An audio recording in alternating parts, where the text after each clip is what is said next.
And now, it's time for the Bod Rap Pod with your hosts, Damone Carter, David Ma, and Nate LeBlanc.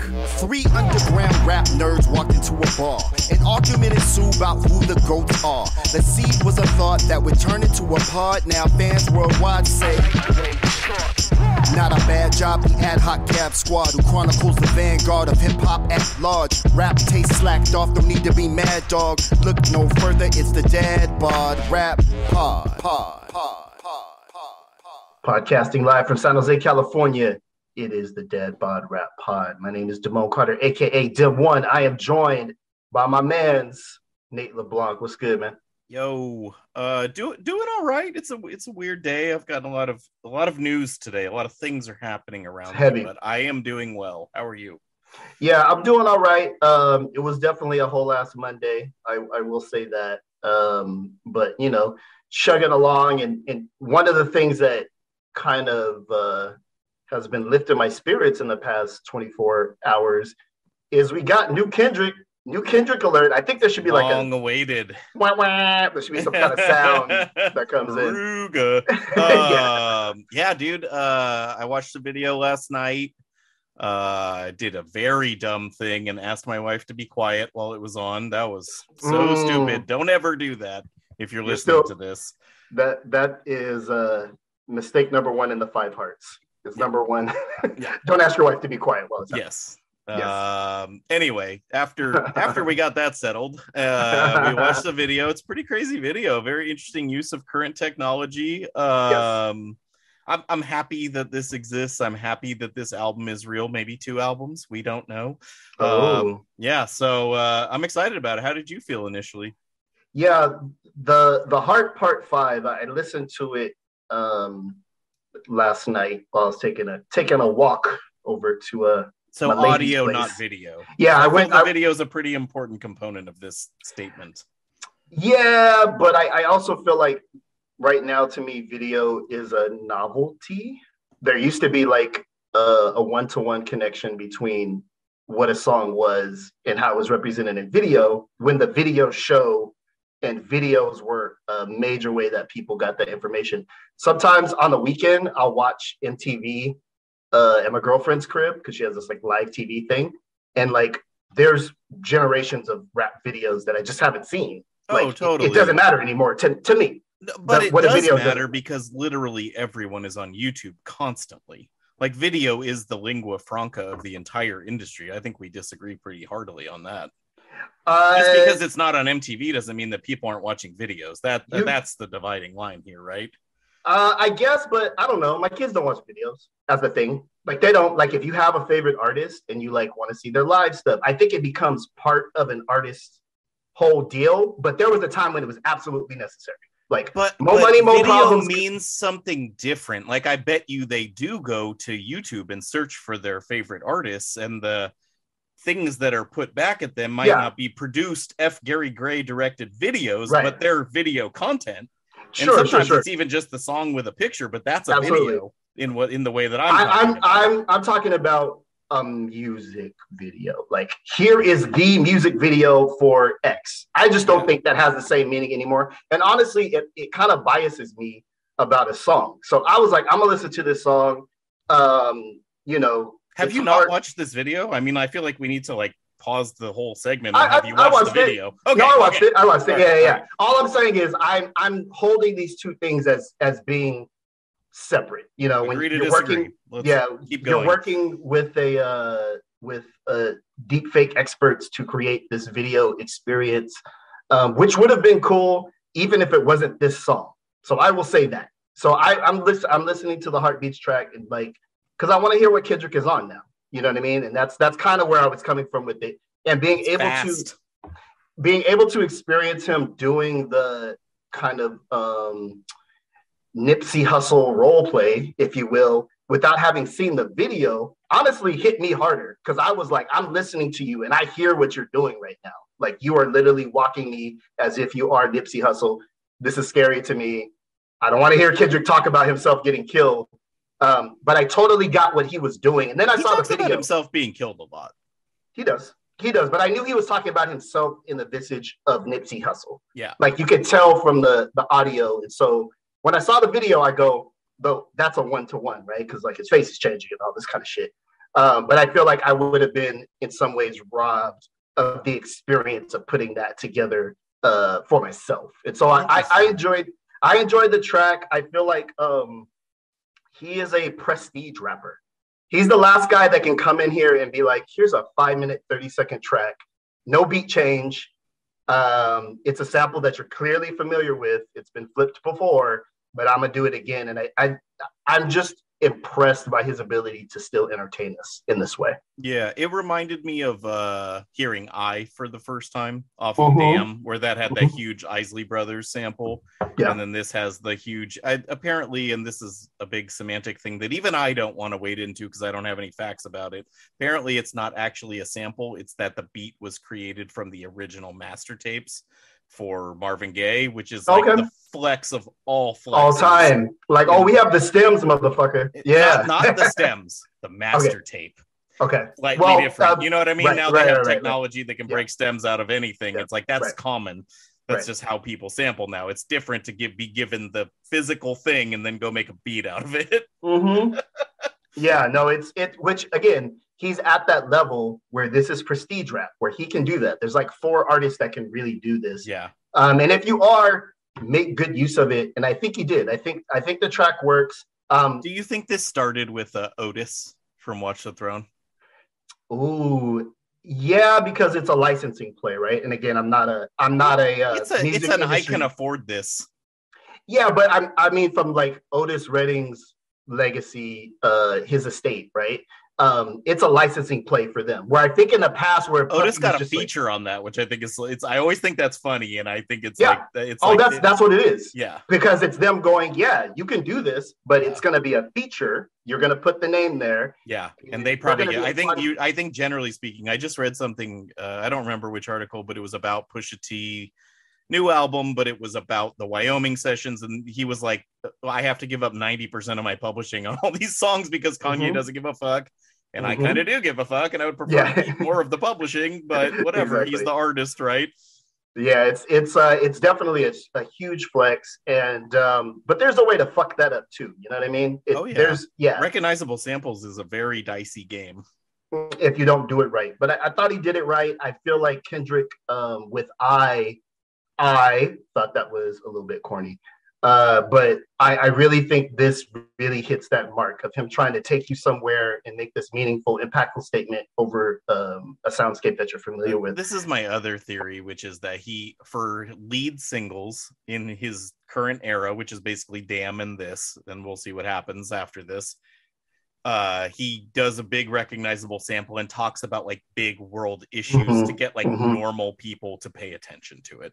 Yeah, to create a narrative that he is not the average rapper, and it's why a lot of folks. I think "To Pimp a Butterfly." What was the lead single for that? Was it King Kunta? I think it was, which is invoking James Brown. I don't know if it's slightly different, but it's. But, so I do feel like he understands what's interesting for him, what's interesting to his fan base. As well as the world at large. And so I don't think the albums are going to all sound like this. There's already the like, oh, is this going to be the whole? I'm like, probably not. I think, given all of the evidence we have, that's not what he does. I think this is for the normies, and then there will be some stuff for the heads all over the album. That's how I'm taking it. Yeah, I think that's the best case scenario with a record of this type or records of this type. So can we go back to the face thing though? Because I actually want. So did you only get that for the Nipsey Hussle? Like, did you think he was rapping as OJ? Did you think he was rapping as Kobe? Did you? No, I didn't catch Kanye. That. Okay. No. It made listening to it. I was like, oh, you're embodying Nipsey Hussle right now. In a way that, it evoked emotion, which I think any rap song that can do that, you won in this era where I'm not like rolling my eyes. So very strong. It does create the right amount of anticipation going into Friday's release. And so we shall see, but no matter what, it's going to be a big record. And I like a big record, Nate. I don't know about you. I like me a big record. Usually I hate a big record, but I love Kendrick and I want to hear this record. Yeah. I mean, not everybody's big record, but there is something about like there's not much monoculture left. There are not too many things that all of us kind of tap into. I mean, I participate in Marvel stuff, so I went and saw Doctor Strange this weekend, and it was the first one where I was like, I feel like I'm doing my homework. I feel like I have to see this so that I can read articles on Monday. I don't particularly want to go watch this movie right now, but that's as close to monoculture as it gets. Yeah, the Cumberbatch gang. Yeah, the Cumberbatches. The Cumber bitches. I mean, even like something like the old monoculture stuff, NFL, it doesn't sit in the same place that it used to. There are not many rappers, even if, I don't know, even Jay-Z and Dr. Dre and them, I don't think have the collective attention in the way that a Kendrick Lamar release can do. So I like that aspect of it. Yeah, I'm excited about it. And I have a long drive on Saturday, so I'm going to run this multiple times. I'm going to try to understand it. You know what I mean?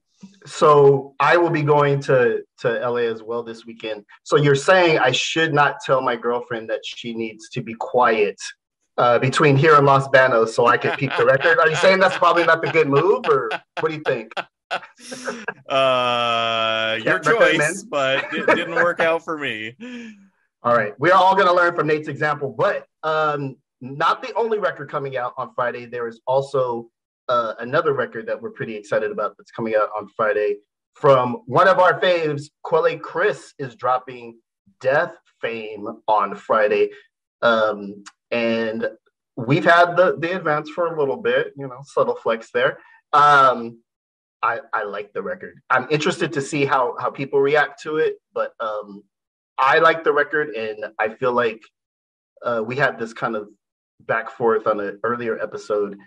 I'm not sure how much the Kendrick Lamar release blocks out the sun to that extent, and how much attention and people will check for things and how much that matters.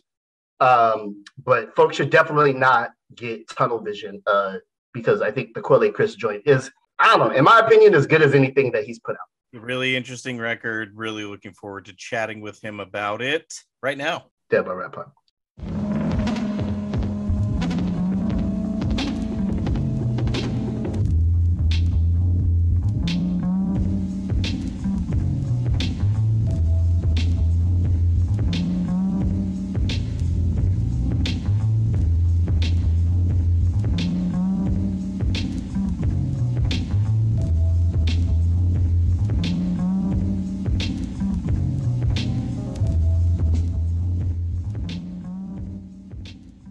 Dead Bod Rap Pod. Every week we talk to people who are moving and shaping hip-hop culture. This week is no different. Joining us in Zoom, we have the incomparable Quelle Chris. What's happening, man? Yay! Man, I'm all right. We as the studio audience did not hear, and we had a short little brief recap of the last 30 minutes. I am tired as shit. Yeah, but I think that just comes with being great at what you do and being old. You know what I'm saying? We don't know anything about that. I know I'm pretty young, but you know what I'm saying. What'd you say? Your favorite rappers have bad knees? Badass knees. Every last one of us, dog. Every last one of us. You know what I mean? Don't let the rappers out there that could ball on the court fool you. Them niggas is old and their knees don't work. If they've been on tour and they're 35 years plus, don't let them fool you. No, and you're about to go on tour, right? Yes, sir. Yeah, the European tour. Yeah, a little EU, but primarily centered around the UK. And ultimately, it's more just a continuation of the tour that got obliterated by the current and at the time fresh and new zombie apocalypse that we're all just acting like is extra regular. You know what I'm saying? Yeah, it's an everyday thing. The last time we talked to you, it was right before that. It was March 2020. Yeah, exactly. Yeah. But so yeah. Gearing up to finish that off. Yeah. Yeah, it bugs me out though. It bugs me out. I was thinking earlier today that the way everybody's treating the pandemic is as if it was a zombie apocalypse, right? And folks were like, "That's cool. You get a bit on the neck, you just go home. You know, you might eat a couple kids, or you like, you know what I mean? You might bite a mom or two, but you know what I mean? The nigga gotta go see the Avengers. You know what I mean? Like it was shit. But anyway, yeah, it's continuation of that. Awesome, great to hear. Let's answer a question for the listening audience that I think a lot of people want to know. Indica, sativa, or hybrid? If you've got to pick one. I mean, I guess I'll go with hybrid. It's a very Libra choice of me. You know what I mean? I guess both. You know what I mean? Like, let me try to be as vague as possible. Which one is the same as both of them? Yeah, but I would definitely say I'm a hybrid person. For what it's worth, I could be pretty flippant and lackadaisical, and just off rip. You know what I mean? So the last thing I need to do is add to that by taking a rip of something that will make me even more chill than I already am. You know what I mean? I'd just be buying like all the Girl Scout cookies and used cars and just anything anyone offers me if I was smoking indica. You know what I mean? I'd just be like, yeah, fuck it, you know, for everything. And I can't be that way with everything. You know what I mean? Hence why I don't drink anymore. You know, because I'm, you know what I mean? I was on route to like dying by jumping off of a water tower or some sort of weird bet. Anything that somebody would say, you know what I'm saying? So I like sativa, you know what I mean? Keeps me boosted, keeps me high, you know what I mean? Spoken like a true natural addict, you know what I'm saying? Oh, thank you for clarifying that for everybody. Before we get into the new album Deathfame, Nate, the producer of the program here, shared a track called In the End, which is some sea shanty random cut that you made, and I've been obsessed with it. In the end, it just ain't worth a shit. In the end, it just ain't worth a shit. Get it all or you get what you get, my friend. In the end, it just ain't worth a shit. I mean, it's so visual. It talks about the mother pickling vegetables and stuff. I'm fascinated with it. Can you tell us how that came about? Because I feel like it's such a different side of you, but it's still sort of in the same dimension. Yeah.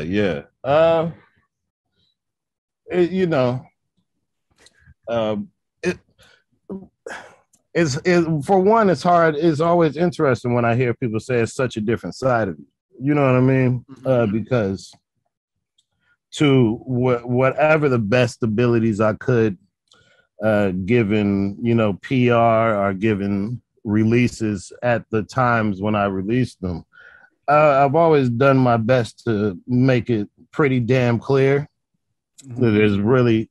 It's easier to classify me by like what I don't do, which is play basketball and speak Spanish, than it is to classify me by what I do. You know what I'm saying? There is some Spanish on this album, but keep going. Yeah. Spanglish, you know what I mean? Don't give me that much credit. The shit is choppy as hell. You know what I mean? But it it came about just on one of those days, you know what I mean, when you feeling like shit, you know what I mean, like you know, low key that I can't even remember because it was, I wrote that about 3-4 years ago. Okay. And it low key could have just been a day when like there was an argument over like washing dishes, and I was like, you know what, fuck everything, you know what I mean, and wrote the song. But it as all emotions, they apply small and big, and the grandeur of its application is all kind of up to the person and how they choose to, or how the situation causes them to have to apply that emotion. So like, the idea in the end is it just ain't worth a shit, is on a grander level, like, no matter how much you fight the forces of the world, and life can always ultimately have you down by the boot, but it can also just apply to like, you're walking one day and your laces aren't tied on your new shoes, and the laces slide through some mud, and you're like, yeah, you know what? In the end, none of this shit fucking matters, and the world is terrible. You know what I mean? It can apply on all scales, which I guess is just something over the last 20 years of kind of just not kind of, but intentionally always honing and crafting my ability to communicate things through the art form of music and sound. It's I guess it's just something that has kind of become like inherent in my process, which is finding these common levels and generally usually expressing them from my own experience, but like I said, at this point, maybe more subconsciously than consciously, finding these ways to express my own experiences in a way that, regardless what you're going through, just on a human level, they can be applied. Like Deathfame is ultimately very the struggle to success through the eyes of an entertainer, right? But I think the general themes of the almost endless hunt for acceptance, whatever that means for you, is just something that's relatable, just on a human to human social level. You know what I mean? Yeah, definitely. Damone and I were talking about this off mic, and I had a theory, and I'll run it by you. And if I'm wrong, please tell me. Is Deathfame the song, the album, the album art? We've listened to the album a couple of times. Is it you starting to think about your legacy? Have you like climbed the mountain and you're looking down the other side now? No. Well, yes, and no. You know, I mean, like, like the hot cold game. It was like hot, cold. So it is if not just my own story, but the countless stories of artists that I know that started, probably were the greatest in my opinion, and life kind of had them have to defer that dream to whatever extent, for where I'm at, and how it, I guess, just applies to me personally. Yeah, I think it's looking at everything within my career and the way this whole ridiculous industry works, and I'll put it this way. Doctors, like, if you're a doctor, and if you can pull somebody's kneecap out and replace it with another kneecap, then you're likely going to be a successful doctor. You know what I mean? If you're a librarian, you could properly file books and so on and so forth, you're likely going to be a successful librarian. If you're a musician and you can compose the greatest songs ever, it almost in no way, shape, or form guarantees you being a successful musician. Yeah.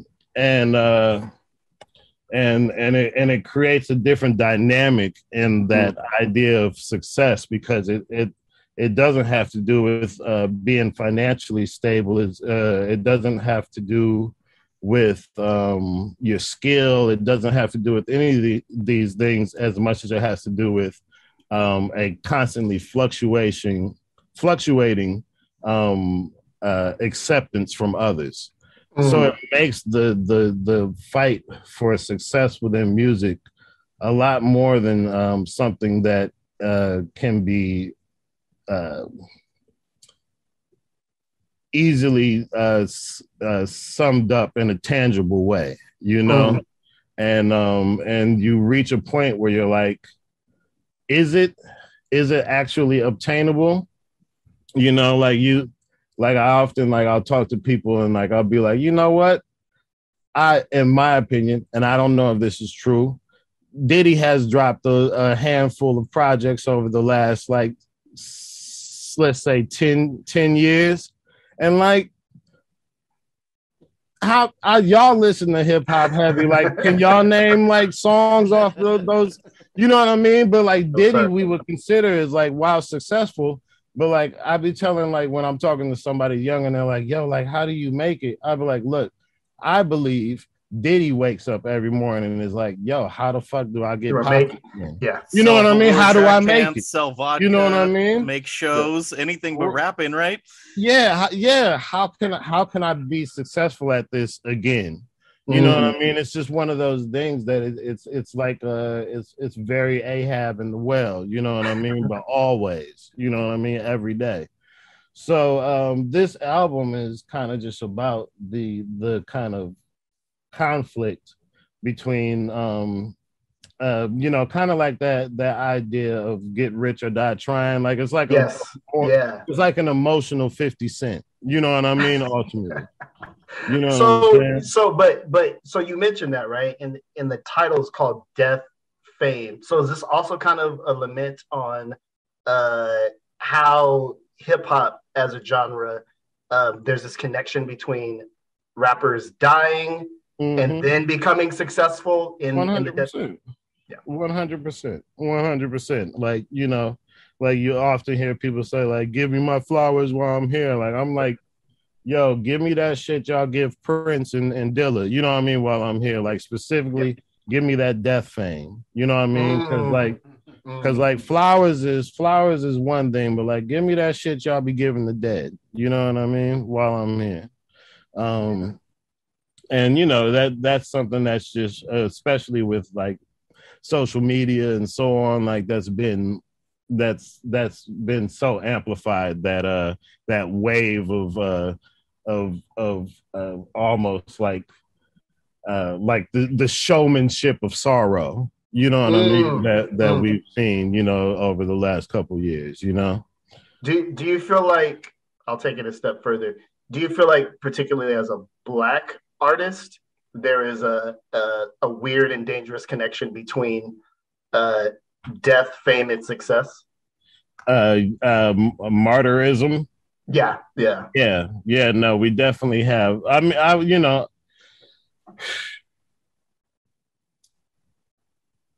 I would like to eloquently answer that question because it is a fucking great question, and it is a angle that I don't think I've actually thought about that way. So you get an A+ for that question. B, I'll start on my book report tonight. No, I do. I do think culturally, and I don't even know if it's internal, if it's an internal cultural thing, but at least we know the influence that media has on those outside of our race, but even within our race, you know, all of our big movies are kind of centered around, you know, death, sorrow, struggle. You know, a lot of times we often like celebrate the fact that most of our music comes from, as far as the American Negro, as far as the American Negro, you know, it comes from, you know, is a lot of the culture and the music we go like, you know, it comes from struggle, it comes from death, it comes from things, you know what I mean? We look at just the past handful of years and, you know, all the, you know, things that stem from like George Floyd and, you know, and often you would hear people like a martyr for like a great cause and stuff. And I'm like, he's not a martyr. He's just a dude that died. Yeah. Just trying to do some shit. Like, it's not a, like, look, if I were to die tomorrow and blow up, and people were like, yo, like he died doing what he loved and like we gotta, you know, show love for that, I would definitely come back as a ghost and slap everybody, because I'd be like, no, I didn't die doing what I loved. I died dying, and I did not love dying. You know what I mean? But no, I wish I could eloquently answer that question directly in response to what you're saying, because it is a great question. But I do think that plays into it. I think to what extents maybe I don't have the best answer for right now, because I'd have to actually sit and think about that. You just woke up. My bad. But exactly. Exactly. But that was great. Thank you. Oh, well, thank you for that, man. I just want to explore the new album a little bit more. I mean, your past work, like you have stuff with like Hannibal Buress and like Nick Offerman and, you know, comedians and stuff. And then you also work with Alchemist and Makami. On the new one, you have Navy Blue and Pink Sifu, and we're both big fans. Can you just tell us a little bit how that came about, and, you know, what's your guys' working process like? With, I guess, like with every album, as far back as my brain can possibly gauge the creative process going into every album, but everything in recent memory, I always, you know, there's the completely organic moments. Everybody happened to be in the lab. Everybody was together, you know.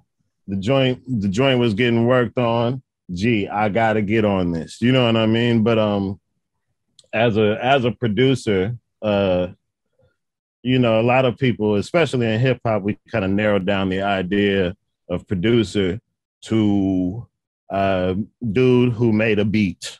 You know what I mean? And I guess specifically dude, you know what I mean? Because we really a lot of times and within this culture negate all the other genders of talent, and we separate them into their own subcultures and all this other stupid shit that we do. But you know, we really simplify it down to like the person made a beat, they're the producer. But there's a lot more to production than that. You know, production is even within music, it's casting, it's this constant finding and replacing and choosing of all the pieces that work together best to get the idea across as best needed. So, you know, as I'm making songs and I'm choosing things and coming up with, figuring out where I want to do things, you know, let's say like with Sage and So Tired, Can't Stop Dreaming. I had two joints that I heard him on, you know. That one in particular, I had already laid down like a good portion of like a reference of what ended up being my verse. So like I ended up texting them both to him, and he responded. He was like, whatever the name of the beat was, he was like, yeah, that's the one for me, dog. And, you know, when when I'm it's to me it's like choosing an instrument, right? And knowing what the best instrument is. People would choose like the trumpet because they want to get something across that's really strong and really, powerful, or they're trying to, create a particular tone and a particular mood. So I choose, who I want on a jam in that way. But then I believe there's another dynamic when you're talking about, I guess I would just say specifically within hip hop, where it's like you're not just choosing the instrument because of the tone and like the what you hear audibly, sonically, but you're also choosing the instrument based off of its emotional understanding of whatever it is you're trying to express through the song. So like choosing Sage, or choosing Navy Blue, is I chose them because like I've been over Navy Blue's crib and like broke down crying. We've had some like heavy, deep conversations. You know what I'm saying? And as I knew what I was trying to express through that song and the other song, which didn't end up making the album, I specifically went to Navy Blue, not just because he's a motherfucking beast lyrically, and I know like he would hold weight, and if anything, body me, you know what I mean? And I knew like he would bring what the song needed more than even I can express myself, just skill wise, but I knew his perspective would fill out those spaces where maybe my ability to express that emotion can only go so far, and I believe, again, it's the same with choosing Sifu. It's the same with choosing Denmark. It's the same with choosing Cavs. It's the same with choosing almost anybody that I ever choose to be on a song. I often hear people be like, yo, it'd be like when you listen in the Quelle albums, his like feature choices are so balanced and stuff like that. And it's because I don't choose it just because I never choose it because of name, but I don't choose it just because it'd be dope, but I choose it because it's dope together. You know what I mean? Like, it's not like being like, I'm about to hit up Nas and just get a verse from Nas just because the verse, because it'd be a verse from Nas. It's about choosing those things that make the song better. And when the song is good, everything looks better. Everybody looks better, Right. Yeah. Really appreciate you running that down for us. We kind of weren't able to talk to you during this cycle, so I'm going to go back a little bit. Is Innocent Country 2 your best record? Yes. Next question. No. Full stop. Interesting. Okay. No, yeah. It's my favorite album. Yeah. As of right now. It's amazing. We didn't get a chance to talk to you, but it's really beautiful. Nobody did. It brought a whole just different side of you out, and I just wanted to tell you how much we appreciated the record, and I was curious what you thought, and it's interesting to hear you so forcefully go for it. But I agree for what it's worth. Oh yeah. Oh no, that is an immaculate ass album. And I went into it. The thing is, like, in day-to-day life, my intention, my ability to act with intention can seem very blurred. I can tend to act in a lot of chaotic and reactionary ways and so on and so forth. It's something I'm working on. Maybe I'm just telling you guys this because I normally do therapy sessions in Zoom, and I just feel like I just feel like I'm running the game right now, right? Yeah, please do. But in music, like, music is one of the few places where I feel like I have like control over what I'm doing, and for what it's worth, granted that I have to make a lot of there's a lot of give and take you know, because of circumstantial things and contractual and deadline things where it's like, yo, like I just don't have enough time to make this happen the way I would like it to happen in order for it to come out in time, because this is a fucking job in a fucking industry, right? Mm-hmm. But for the most part, when I get to that point in an album, you know, usually about like a couple songs in where it clicks and I'm like, yeah, this is where I'm going with it. I don't get to the end and it's not what I intended it to be. And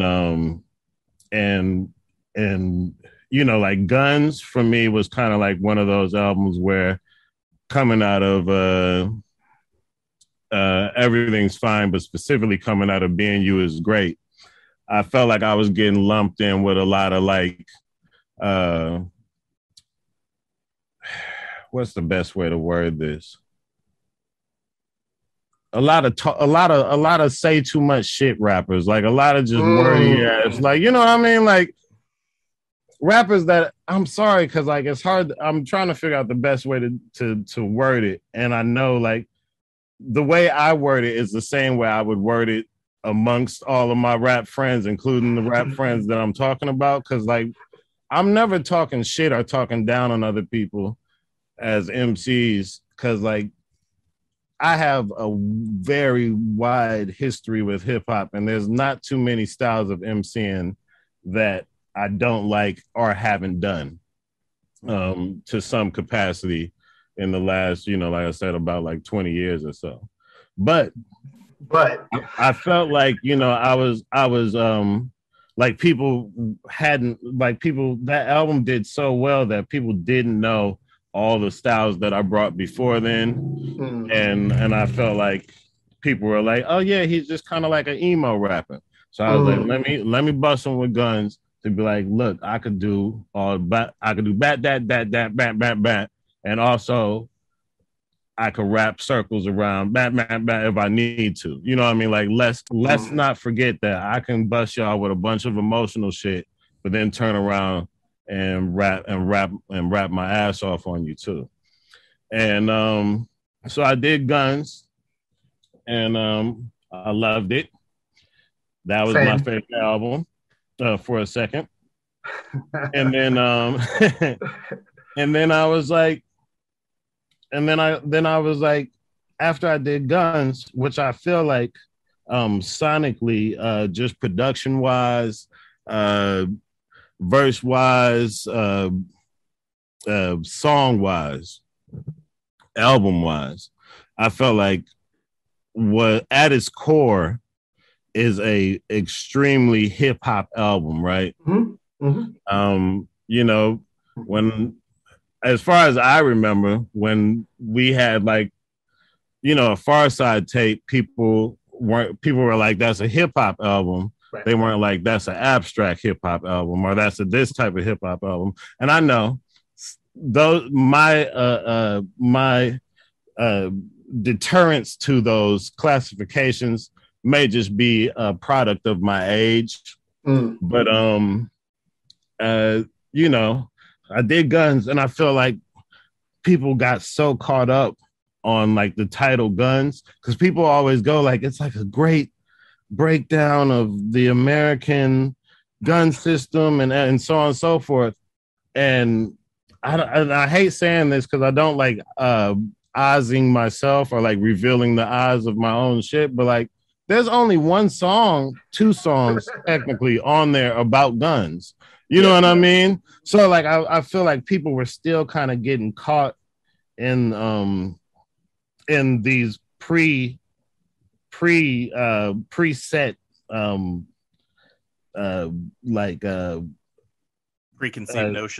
preconceived notions, yeah, about how to digest my albums, when again I'm just like at its core. We lost Nate. At its core, I just want to go down as like one of the coldest MCs and coldest producers. I know that sounds petty.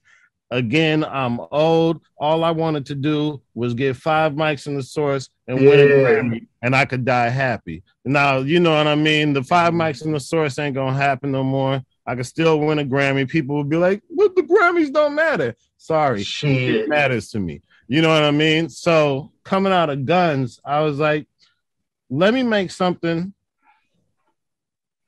that I could win a Grammy off of. Okay. You know what I mean? Okay. And Innocent Country was that, you know. And and I'll do it again. I'll do it again, but I'm gonna do now because I feel like we weren't able to address and attack and PR that album the way we wanted to, given everything that happened.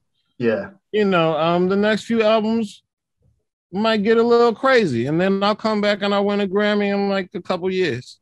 Okay. Okay. I love it. I love the intention there. Kind of going back to Deathfame, coming out on Friday as we record this Friday, 5/13, it drops, as does Kendrick's album. Yeah. Help settle a bet, or not a bet, but an argument me and a friend had, Nate. Does that matter? Does it matter that Kendrick's album is dropping the same day as yours? Do you have concerns about that?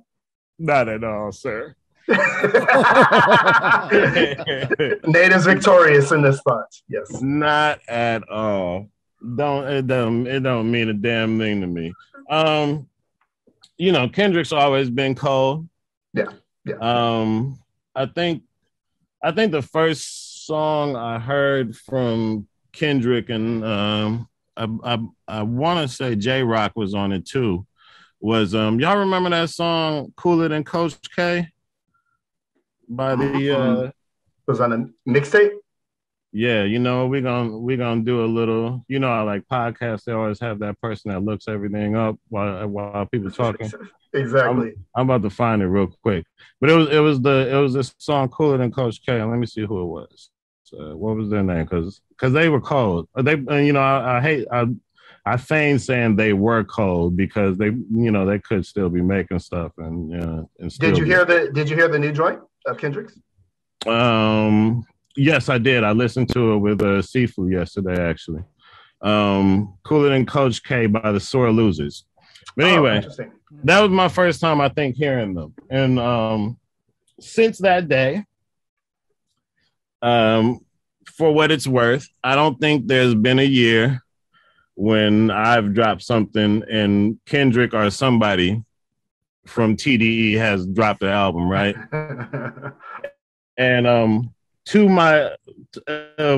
my assessment in hindsight, I don't believe it's ever really had any effect on the trajectory of my career, and I don't see it having an effect anytime soon. And now we're talking like fast forward 10 years or whatever. I'm 100% sure that whatever PR shit that Kendrick Lamar has set up ain't gonna be the shit that's gonna be talking about me any goddamn way. You know what I'm saying? I don't think Entertainment Tonight is lining up a piece. That would be lit, though. That would be lit. John Tesh and Quelle Chris. Yep, right. Getting it in. That shit would be great. I'd be up in that bitch, but I don't foresee that happening. And so that's more like the business answer. But just as far as like a artist within the an artist specifically from a more openly competitive era in hip hop, the shit don't matter to me at all. You know what I mean? That's dope. I'd say if there was any ego things, then I'd be like, I wish that I had made that like super big fantastical album that I was thinking about making after Innocent Country too. Cause like I was joking when I don't know who hit me about it. Maybe it was the label or something. They were like, you see, Kendrick is coming out the same day or whatever. And I was joking because or maybe I guess more than anything, bugging about a joke that I was making, which was after finishing Innocent Country 2 and prior to the pandemic happening, but gearing up to put it out. I was like, yo, like watch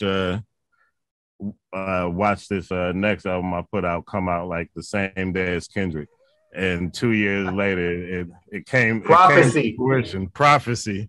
But yeah, no, yeah, it doesn't affect me at all. You know, Okay. I'm ice cold, man. I'm ice cold.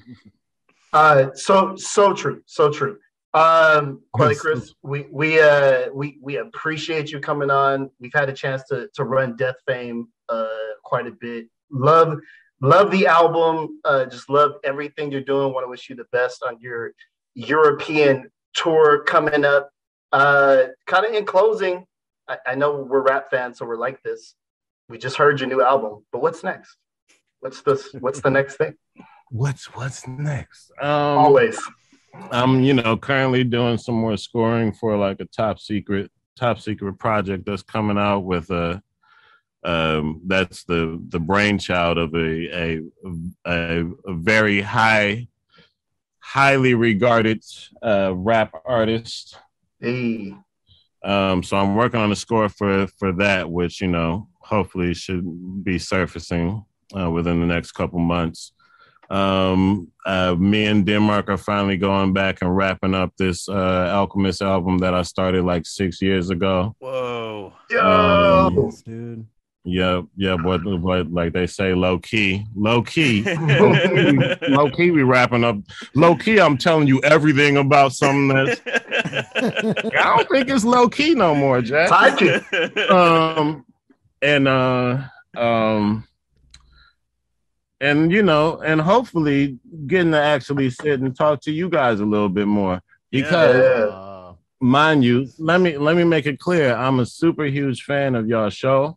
Thank you so much. And I know we had to keep it technically brief, and I know I can be pretty wordy in my responses, but like. I look forward to one day or maybe at some sort of convention or some sort of show or some shit, like actually just getting and sitting to chop up the intricacies and details and all the nuances and so on and so forth of hip hop and its long-standing history and future, because I do enjoy you guys' viewpoints and takes on things and I regrettably I didn't get to talk about a fraction of the things I would like to talk about with you. The respect is very mutual. It means a lot to us for you to say that, for you to listen, for you to interact with us online. You're our brilliant artist, and we hold you in the highest regard. So thank you very much, and we really need to make that happen sometime. I don't know if you're planning on moving to the Bay Area, but God, I got wild amounts of answers. Like this album. For it being what seems like such a compact album, the layers of things just from song to song I could talk about for hours. Yeah. And also, I don't know who of y'all suggested the YL album on like one of y'all last podcasts. Yeah, that was me. So I gave that a listen off the strength of yours, and I did dig it. I did dig it. Yeah. Man. So yeah, I say that to say like I love y'all opinions and I trust y'all logic on music. Dude, that's really crazy to hear. Thank you very much. Yes, absolutely. That is the life fame that we are striving for. Yeah, right. This is what we try to do while we alive. Quelle Chris, thank you so much, man. Loved having you on the program. Be well. All right, take care, y'all.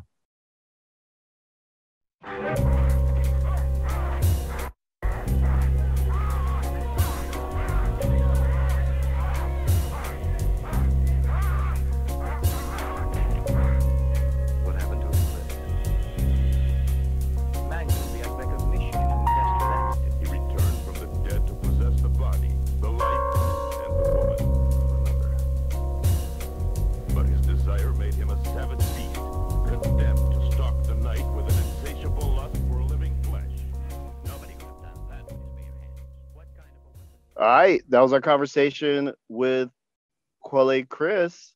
Got a little bit in the feels. Dude. We are out here connecting with people. It's a weird feeling.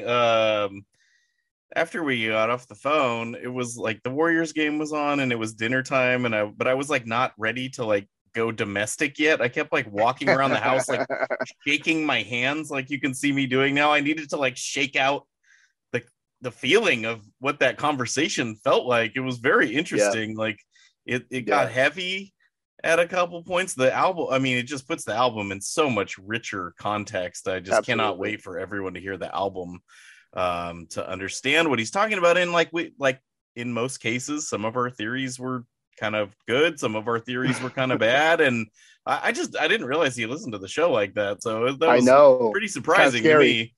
Kind of scary, but it was great to hear that he listens and enjoys the program. And it's that kind of thing where if you listen to a podcast long enough, right, you kind of get a sense that the people on there a little bit. I was talking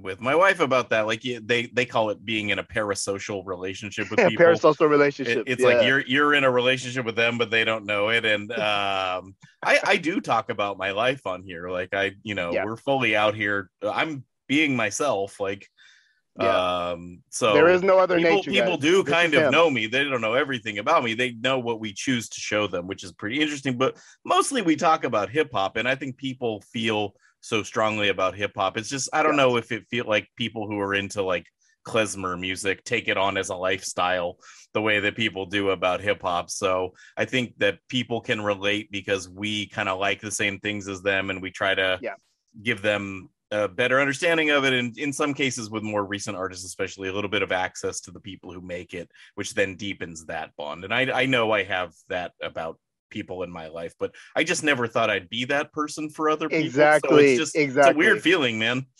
Yeah, no, it totally is. And to be respected by someone who you respect, right? You talk about parasocial relationships. Mutual. Yeah, exactly. I feel like when I listen to artists and I really vibe with them, their artwork, I always feel like, we could probably kick it. Like we would probably, you know how that. Yes, not we every can. artist I love. Yeah, absolutely. So hopefully, Quelle Chris, if he makes his way out to the West Coast, or I don't know, we meet halfway or something, would love to just hang out with dude and kind of. I have so many more questions based on things he said. I want it to be like. To really dig in on why I'd like to do another session about the album and like less promoty and more deep divey and just chat, like just go into an unstructured conversation with no notes and nothing we need to hit in the time. But I mean, yesterday was a weird day. Like this almost didn't happen, and then it did. Dave wasn't gonna come, and then he did. Like it was just a really weird day, and it was a really weird day before we ever turned on the microphones. And so I don't know, man. I'm still kind of like my head is swimming. I did that same thing right after we hopped off, and I was texting my girlfriend levels of excitement, and she called me to be like, I want to hear what you sound like when you're this excited, because you don't get excited that often. I want to hear actual excitement in your voice. And it was exciting. Deathfame is a really good album, you guys. This isn't just, we have access to Quelle Chris, so we're gonna blow sunshine about the album. It's a really good album, and I hope that the interview helps to kind of deepen your understanding and experience with the album. I know it's doing that for me. I know I went back today and I was like, oh, okay, I could see what he was saying now. And so I'm very thankful that we had the time that we had, and that we went OT. We hung out until Quelle Chris showed. It's like the Great Pumpkin, Nate. Sometimes you gotta believe, bro. Yeah, fascinating the way it all worked out. Fascinating conversation. I know I'll be thinking about this one for a long time, and it still harkens back to something we talked about him with when we first interviewed him, that he is not underrated. Underrated is not the right term. It's just that he's not heard widely enough, and we don't have a cavalier expression for that. We call it underground rap, right? Like for a reason, kinda. his construction at the beginning that like if you're a good surgeon you will be well paid and well respected, but if you're a good rapper there's nothing, it has nothing to do with how much money you make, is so fucking fascinating and crystallizes something I've known implicitly for years and makes it explicit. And because I'm just frankly not that good at anything, I don't know what that feels like, but I could really feel the frustration in his voice. And it's like, he's like grinding at this kind of, and he has so many things he wants to show the public. And like, he deserves to blow up, dude. Like he deserves to be a famous rapper. Like producer, animator, you know, he's I was gonna say he could be a famous many things. Sea shanty purveyor. Yes. Yeah, I feel like we might understand one day, Nate. 5 years hence, you might be like, God damn it. Yeah, well, we've already taken this much further than I thought it was going to go. So anything else that happens, I'm on board for. It's all gravy at this point. But yeah, I definitely identified with that, the lament of the artist, right? And as the parent of an artist, you know, that shit kind of makes me cry. Like, right. Like if you were as good at basketball as you were, you know, at music, there's a system for that. But music it can kind of be a free for all. I've often said that the world has failed some of the greatest artists. And I don't know that the world has failed Quelle Chris. Like, he's definitely known amongst who he's known by and is doing amazing things. He kind of teased he has some interesting projects coming up. Yeah, it'll be interesting to see if this scoring is a way for him to raise his profile among the right people. Because, you know, it was kind of, you know, different. The only way I can relate it back to kind of our core subject matter is like the RZA thing, right? It's like RZA was already pretty big, but the film scoring brought him into a different social milieu, and like it actually made Wu-Tang's music much, much worse. And I don't think that's what's going to happen here. And so it's not a good parallel, but it's like all of a sudden, you know, he's in the credits of Quentin Tarantino movies and doing some acting himself. And like, he's just in a different echelon, which it'll be interesting to see how this all goes down. So for you guys listening on drop day on Thursday, Deathfame comes out at midnight. Stay up late. Maybe imbibe the mood enhancers of your choice and give it a listen. And it's a weird record. I don't want to like sit here and tell you this is like wall-to-wall bangers. Like, we didn't really get a chance to get in and break down the track by track in public. But you know, when we did, Nate, you know what they really should do before they listen to it? Subscribe to our Patreon. We did a whole lot of breakdown. Yeah, exactly. We're those guys now. We did a full-ish breakdown of Deathfame for our Patreon. By the time you're hearing this, it'll be posted. So if you're already one of the homies, I would say check that out. Listen to Deathfame when it drops on Friday. If you're not one of the homies, become one. It's only $5 a month. And then you can hear all this flyness that we've been putting together here, Nate. So we had a moment. We don't have too many of those. I don't have emotional connections with too many rappers. Yeah. So that was great to have that moment. And, you know, I wish Quelle Chris the best on this release. And, you know, let's not let Kendrick block out the sun. We can do two things at the same time. For sure. And something that I wanted to point out to you, and you said it essentially, but I just want us to like put it in the public record here. He's still on the tour we talked to him on. How crazy is that? He called us from like a parking lot in Iowa Sacramento or something in 2020. And it's like, he's still on that tour because of what happened in the intervening 2 years. That's insane. But that like life is just crazy right now. Good for him for making up the dates, and I guess it's good that the world is opening back up so these cats can kind of get back out there among their fandom again. And really, really interesting record. Great artist. And I'm sure we'll be talking about this. This will be something we reference as we move on in the show. But sure. What a cool connection. And like, I was just totally blown away. Absolutely. And we're it's just one of those things on this journey where we're kind of have these unexpected bright moments and things that we never thought would come to pass. So definitely grateful for all of you for tapping in, because if you did not listen to this shit, we wouldn't have gotten this far. And yeah, just want to remind everyone that we are on Twitter at Bod Rap Pod. We are on Instagram at Bod Rap Pod. I've already schlepped our Patreon. Hit us up there, patreon.com/Bod Rap Pod. We are going to be in LA. If you're listening to this on the actual drop day of this episode, we'll be in LA the weekend. Not even the weekend. It's like a 36-hour mission on Saturday, May 14th, attending the Freestyle Fellowship, to whom it may concern, remaster listening party at Common Wave Hi-Fi. For more information, hit up our Instagram account. But you know, if you're in that area, you can see us in the flesh. And you know, we out here, Nate. Yeah, and like you know, it's actually funny.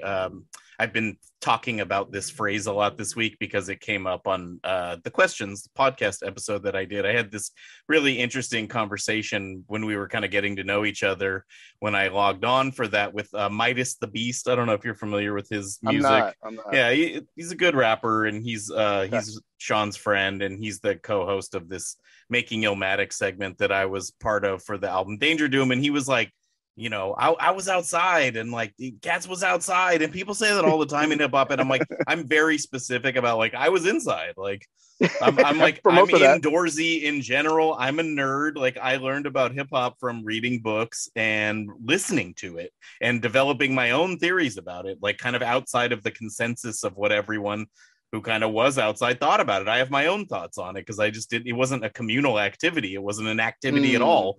It was like a passive kind of reception of it where I would sit and think about music. And I value that perspective a lot now, but I just think it's funny because I do think that the people who were outside know more and know different things than I do, but I'm realizing now I know a few things myself. My whole point of telling you this stupid long story is on Saturday, we're going to be outside. Yeah, we finna be outside or outside. We'll be in the outside world. It's gonna be very interesting. I'm excited. And it's always, you know, we're definitely approachable. Come say what's up. And we appreciate anybody who even knows that we exist. But Nate and Dave are, these weirdly surprising people know we exist now. It's so weird. Yeah, which is I don't try not to think about it because I'm gonna get self-conscious, but yeah, Nate and Dave will be actually spinning some records. They don't know it. I'm going to be hosting their set, DJ Khaled style. It's going to be live. Come on down, Common Wave Hi-Fi in downtown LA. Because, you know, Nate, we global, man. We just out here. We in Idaho. We the best. You know what I mean? Yeah, exactly.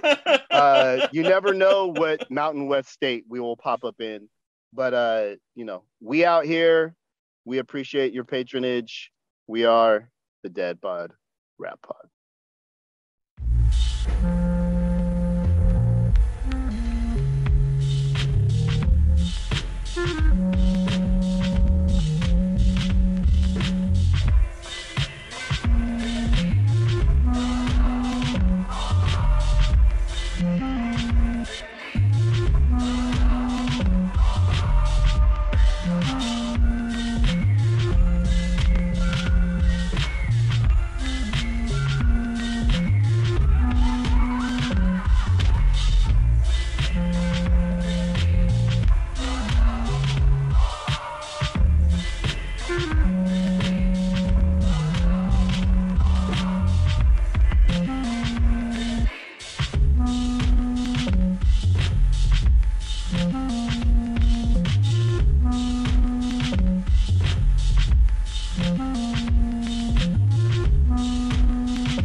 Thanks for watching that, and if you dug that, leave a thumbs up and say what up in the comments, and make sure to subscribe to Stony Island Audio for more.